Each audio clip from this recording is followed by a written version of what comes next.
Good morning, students. Myself, Manish Hare. I am a lecturer in Mechanical Engineering Department of Government Polytechnic College, Hanumangarh. आप सभी का E207 power system first के topic solar energy की video lecture series में स्वागत है। अभी तक हमने इस वीडियो लेक्चर सीरीज़ में जो डिफरेंट टॉपिक डिस्कशन किए हैं, thermal power plant, solar thermal power plant के कंपोनेंट और solar pond, solar photovoltaic system, transparent insulating observing material of different solar devices, solar devices हैं उनकी जो उन सोलर डिवाइसेज में जो transparent insulating and observing material use होते हैं उनके बारे में पढ़ लिया। लास्ट वीडियो लेक्चर सीरीज में हमने एक्टिव एंड पैसिव सिस्टम के द्वारा कैसे बिल्डिंग को हीट किया जाता है उसके बारे में डिस्कशन कर लिया है। पर आज का जो टॉपिक है एक सोलर डिवाइस को पढ़ेंगे जिसको हम सोलर स्टिल कहते हैं, उसको देखते हैं।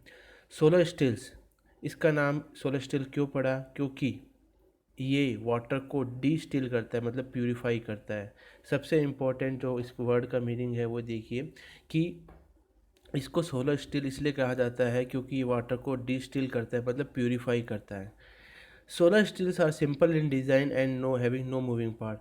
ये डिज़ाइन में सिंपल होते हैं और इनमें कोई भी मूविंग पार्ट्स नहीं होता है। It operates on the same principle as rain water. जैसे रेन वाटर होता है उसी प्रिंसिपल पे ये सोलर स्टिल वर्क करते हैं।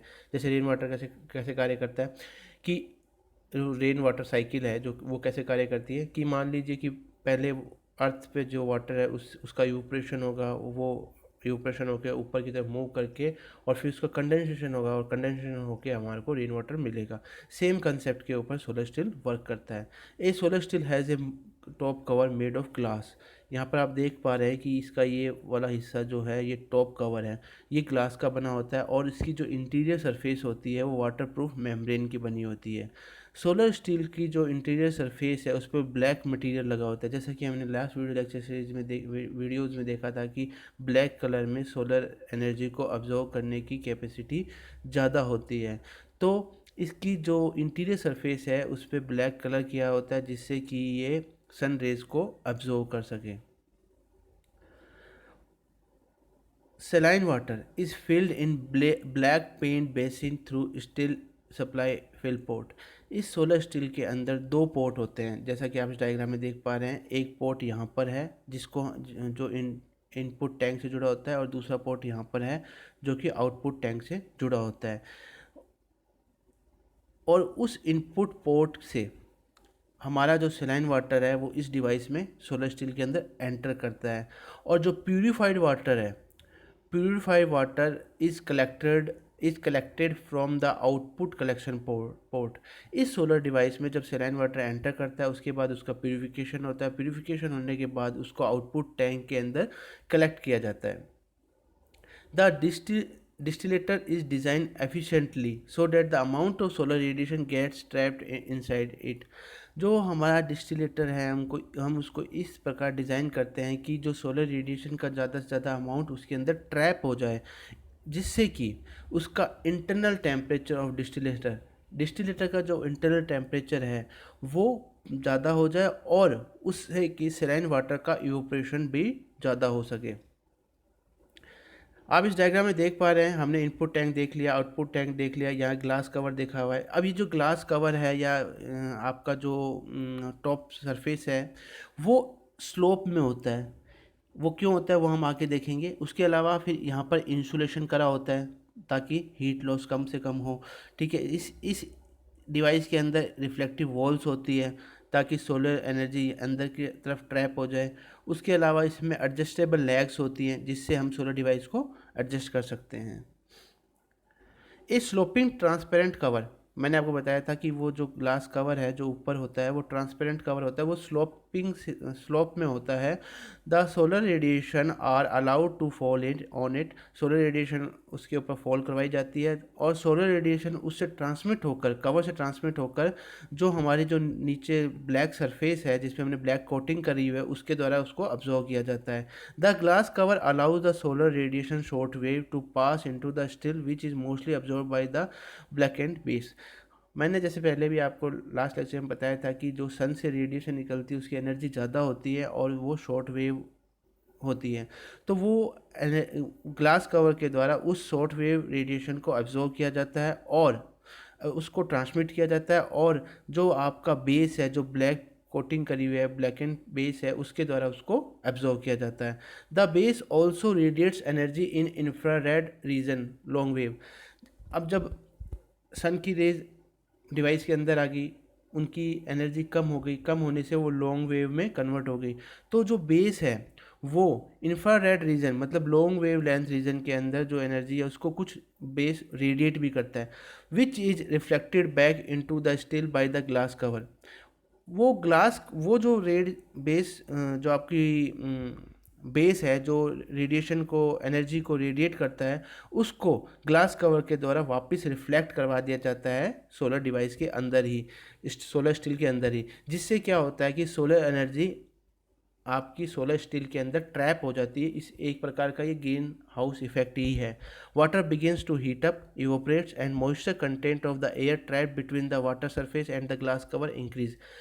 हीट जब उस सोलर स्टील में ट्रैप हो गई, उससे क्या होगा, आपका जो सलाइन वाटर है वो इवोपरेट होगा और ग्लास कवर और बेस के बीच की जो एयर है उसका मॉइस्चर कंटेंट भी बढ़ेगा।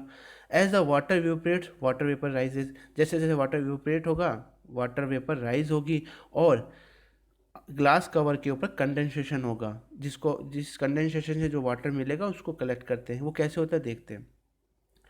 अब यहाँ पर आपका जो ग्लास कवर है इसमें और आपकी यहाँ पर जो ग्लास कवर और बेस के बीच में जो एयर है उसका जो मॉइस्चर कंटेंट बढ़ता है, यहाँ पर वाटर का वेपराइजेशन होता है।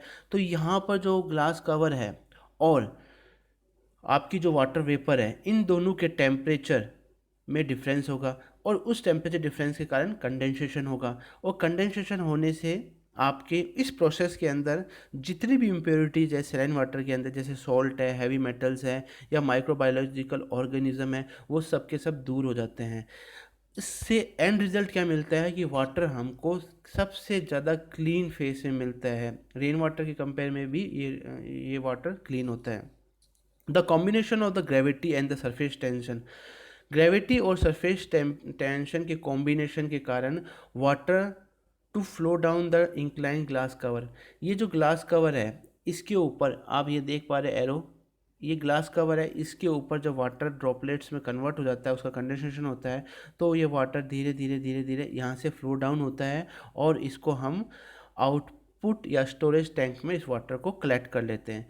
Feed water should be added each day that roughly exceed the distillate production to provide proper flushing of the basin water and to clean out the excess salt left behind during the evaporation process।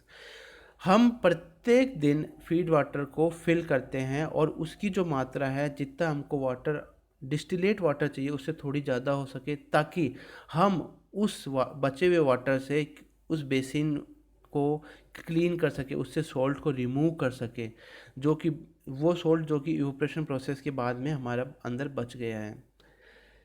तो आपने इसका पूरा construction देख लिया, इसकी working principle देख ली, कैसे water vapour evaporate होती है, इवोपरेट होकर और एयर जो ग्लास कवर और बेस के बीच में जो एयर है उसका मॉइस्चर कंटेंट बढ़ता है, वाटर वेपर ग्लास कवर के ऊपर के और ग्लास कवर और वाटर वेपर के बीच का टेम्परेचर डिफरेंस होता है, कंडेंसेशन होता है और water saline water pure water के अंदर कन्वर्ट हो जाता है।